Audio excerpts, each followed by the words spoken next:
더불어민주당 대선 주자였던 박원순 서울시장이 갑작스럽게 불출마 선언을 했습니다. 네, 비슷한 시각 바른정당 유승민 의원은 공식 출마 선언을 했습니다. 설 연휴를 앞두고 여야 대선 주자들이 바쁜 시간을 보내고 있는데요. 국회로 가보겠습니다. 장하영 기자.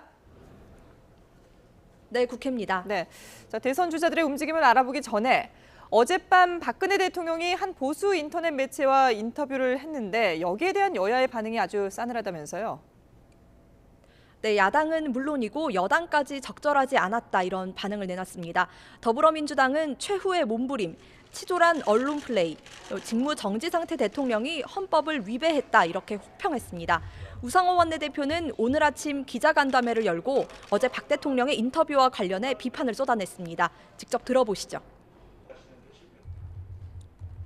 설 앞두고 다시 한번 국민을 분노하게 만드는 아주 묘한 재주가 있으십니다.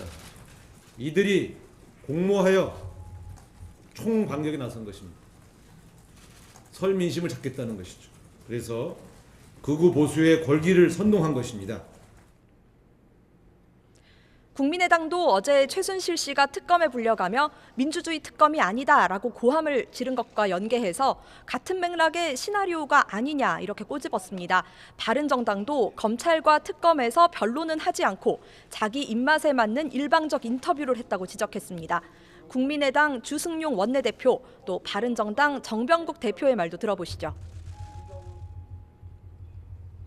국반하장식 태도에 아연 실색하지 않을 수가 없습니다.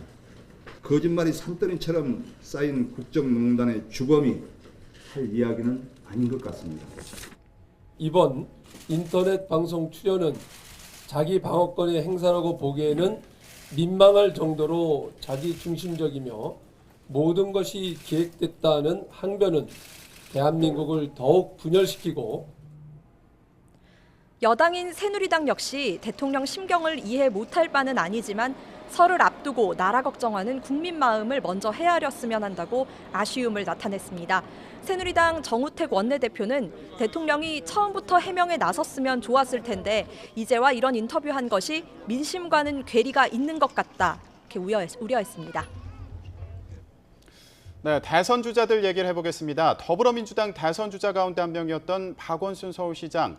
오늘 대선에 출마하지 않겠다고 선언을 했죠. 네, 박원순 서울시장 오늘 오전 국회에서 기자회견을 열고 불출마를 선언했습니다.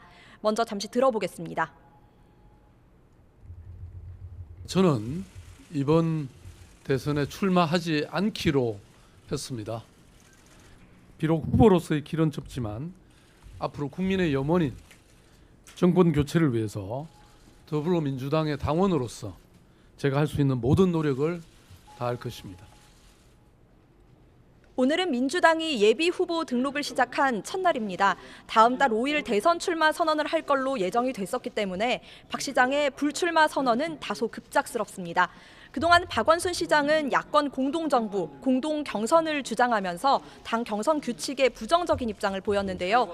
그 과정에서 비판도 있었고 짧은 대선 기간 답보하는 지지율을 끌어올릴 동력이 없다고 판단한 걸로 보입니다. 오늘 기자회견에서 직접 언급하지는 않았지만 기자회견문을 통해서 당 경선 규칙과 불출마는 상관이 없다고 밝히기도 했습니다.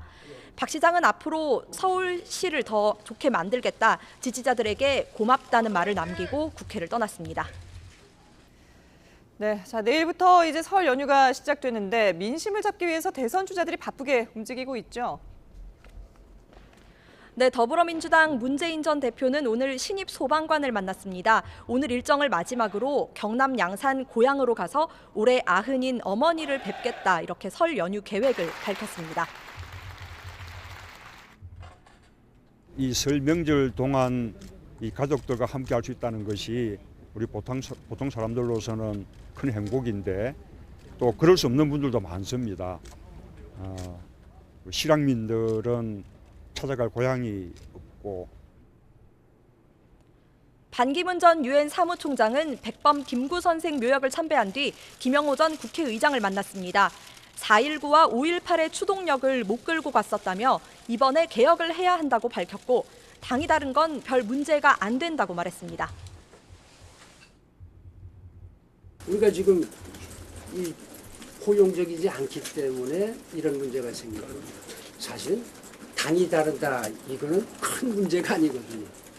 같은 한국 그 국민이고. 국민의당 안철수 전 대표는 용산역을 찾아 고향을 가는 시민들을 만났습니다. 문재인 전 대표의 TV토론 불참에 대해서 제2의 박근혜가 되려는 거냐고 질타했습니다. 우리가 또다시 컨텐츠 없는 박근혜 대통령 같은 사람 뽑을 수 없지 않습니까? 계속 토론에 참석하지 못하시면 제2의 박근혜가 될 뿐입니다. 준비된 대통령이라고 하는 구호도 공허하게 들릴 겁니다. 바른정당 유승민 의원은 국회 헌정기념관에서 기자회견을 열고 출마를 공식 선언했습니다. 정의로운 민주공화국을 만들겠다고 했고 경제 전문가로서의 차별성도 강조했는데요. 들어보시죠. 많은 대통령 후보 중 경제 전문가는 제가 유일합니다. 부실기업, 부실금융, 가계부채에 대한 과감한 수술이 필요합니다. 저는 경제 위기를 막아내는 대수술을 하는 의사가 되겠습니다. 헌법재판소가 탄핵안을 인용하면 조기 대선이 치러지게 되는 만큼 이번 설 연휴는 대선 주자로서도 매우 중요한 시기입니다. 주도권을 쥐기 위한 주자들의 발걸음도 바쁜 그런 연휴가 될 전망입니다. 지금까지 국회에서 YTN 장하영입니다.